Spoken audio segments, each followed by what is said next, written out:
Hello guys, मैं हूं विजय और आप देख रहे हैं आपका अपना यूट्यूब चैनल विजय सर। दोस्तों, आज के इस वीडियो में मैं बात करने वाला हूं एमपी बोर्ड 10th क्लास की अंग्रेजी का पेपर जो 2022 में पूछा गया था। इस पेपर को हम पूरा सॉल्व करने वाले हैं, लेकिन इस पेपर को हम पार्ट बाय पार्ट सॉल्व करेंगे। तो आज के वीडियो में हम सॉल्व करने वाले हैं इस पेपर का फिल इन द ब्लैंक्स, जो कि 7 हैं। उनमें से 5 करने होते हैं। तो हम आज की वीडियो में केवल 5 fill in the blank solve करेंगे और भरोसा रखिए, आप इस वीडियो को देखने के बाद इससे संबंधित कोई भी fill in the blank solve कर सकते हैं। तो वीडियो को स्किप बिल्कुल मत कीजिएगा, लास्ट तक देखेंगे। चलिए शुरू करते हैं। तो दोस्तों, ये रहा 2022 में जो इंग्लिश में फिल इन द ब्लैंक्स पूछे गए थे। आप एक नज़र में इन सातों को देख सकते हैं। जब हम सॉल्व करना स्टार्ट करेंगे तो हम एक क्वेश्चन को एक बार में करेंगे, अलग अलग बात करेंगे। और सबसे बड़ी बात यह है कि अगर आप हिंदी मीडियम के छात्र हैं तो आपको घबराने की ज़रूरत नहीं है, क्योंकि हम इसका सॉल्यूशन हिंदी में करने वाले हैं। मैं आपको हिंदी में बताऊंगा कि इसे कैसे सॉल्व करना है, कौन सा ऑप्शन होगा और कौन सा ऑप्शन नहीं होगा। जो ऑप्शन होगा तो क्यों होगा, और जो ऑप्शन नहीं होगा वो ऑप्शन क्यों नहीं होगा। तो आपको वीडियो लास्ट तक देखना है और समझना है कि इन फिल इन द ब्लैंक्स को कैसे सॉल्व करना है, जिससे आने वाली एग्ज़ाम में आप इसे कर पाएँ और अच्छे मार्क्स प्राप्त कर पाएँ। तो गाइज, आज का हमारा पहला फिल इन द ब्लैंक है we dash dash dash to serve our nation, और इसमें हमें भरना है मॉडल वर्ब। मॉडल वर्ब दी हुई है मे, शुड और आउट। अब इसमें हम बात करें मे का, तो मे का प्रयोग किया जाता है 3 स्थानों पर। एक परमिशन के लिए, दूसरी संभावना के लिए और तीसरी इच्छा व्यक्त करने के लिए, जो यहाँ पर तीनों की तीनों ही नहीं है। अब दूसरा ऑप्शन है हमारे पास शुड।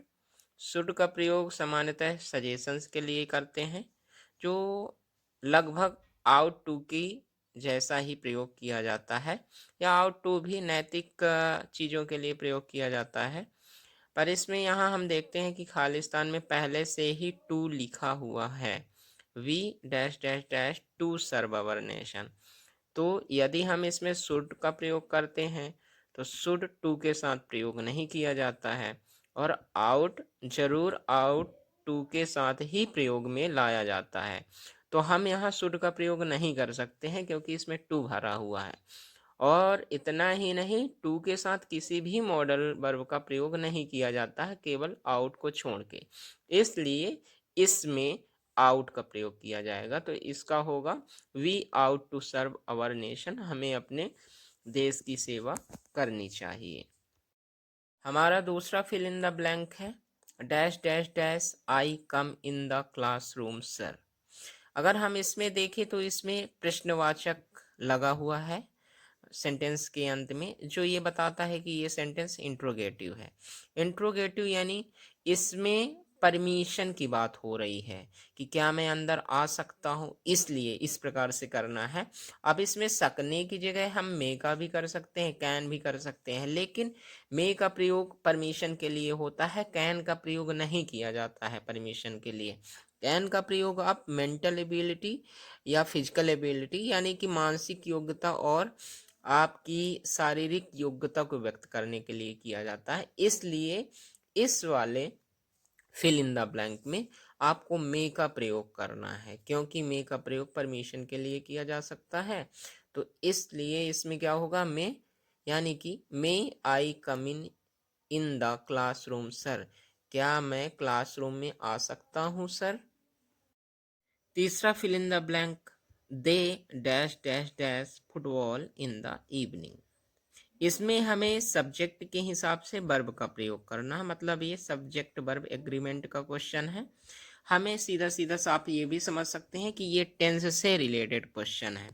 अब इसमें दिया गया है दे सब्जेक्ट है और इसमें वर्ब दी गई है प्ले, प्लेज और प्लेइंग। तो यदि हम सेंटेंस को गौर से देखें तो इसमें लिखा दे dash dash dash football in the evening. शाम की बात हो रही है कि शाम को फुटबॉल खेलते हैं। तो जनरली ये प्रेजेंट इंडेफिनिट का टेंस हुआ, यानी कि प्रेजेंट इंडेफिनिट टेंस हुआ। जो रोज रोज कार्य होता हो प्रेजेंट इंडेफिनिट में आता है। तो इसमें आएगा क्या, सब्जेक्ट दे के हिसाब से दे प्लूरल सब्जेक्ट हुआ, इसलिए इसमें वर्ब आनी चाहिए प्ले।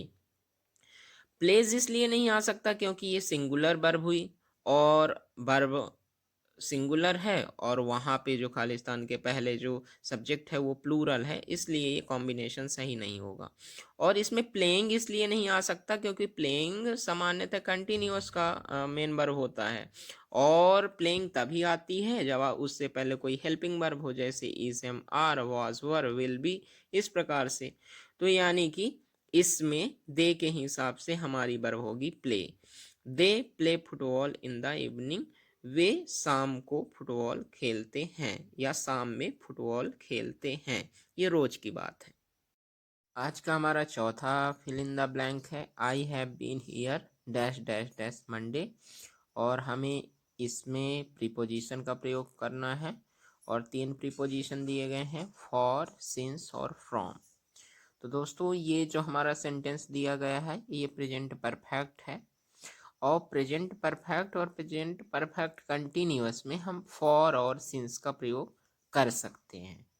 तो फॉर का प्रयोग और सिंस का प्रयोग कहाँ कहाँ कर सकते हैं, तो सिंस का प्रयोग किया जाता है निश्चित टाइम में, जैसे दिन का नाम हो, किसी महीने का नाम हो, वर्ष का नाम हो, इस प्रकार से सुबह हो, शाम हो, इवनिंग हो।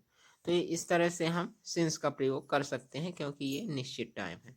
वहीं फॉर का प्रयोग हम अनिश्चित टाइम में करते हैं, जैसे कुछ नंबर्स दे के और फिर टाइम दिया रहता है, जैसे 4 आवर, 2 मिनट, 5 मंथ्स, 6 ईयर्स, इस प्रकार से अगर दिया गया हो तो हम उसमें फॉर का प्रयोग करते हैं।